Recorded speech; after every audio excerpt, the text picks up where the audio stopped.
ಬರಾಕತ್ತೈತಲ್ಲ ಯಾರು? Hello hello. ಹಾಂ ಹೇಳಪ್ಪ, ಆರಾಮದಿಯಾ? ಆರಾಮದೆ ನೋಡು. ನಾನು ಮಾತಾಡ್ದು. ಆಯಪ್ಪ ತಮ್ಮ ಆರಾಮದೀನಿ. ಹ್ಞೂನಪ್ಪ. ಹೌದು, ನಾಳೆ ಉಣಿವಲ್ಲ, ರಾಖಿ ಕಟ್ಟಕ್ಕೆ ಬರ್ಲ್ಯಾ? ಬರ್ತ ನಾಳೆ. ಏನು ತರ್ತಿ ಮತ್ತೆ ರಾಖಿ ಕಟ್ಟಕ್ಕೆ ನಾ ಬಂದ್ರೆ? ಸೀರೆ? ಸೀರೆ ಒಲ್ಲಪ್ಪ.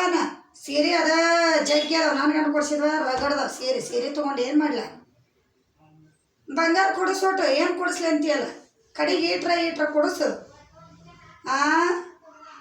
ಬಂಗಾರ ಕೊಡಿಸ. Hello hello. ಅಯ್ಯ ಈಗ ಕಿಸ್ಬಾಯಿ ಬಂಗಾರ ಕೊಡ್ಸೋನತ್ಲೆ ಫೋನ್ ಕಡ್ದು ಉಚ್ಕೊಡಿ ತಂದು ಇಂಟಿಗೆ ಇಷ್ಟಿಷ್ಟು ತರ್ತಾನ, ನನಗಾದ್ರು ತರ್ವಲ್ಲ. ಕಿಸ್ಬಾಯಿ ಊರ್ ಕಿಸ್ಬಾಯಿ.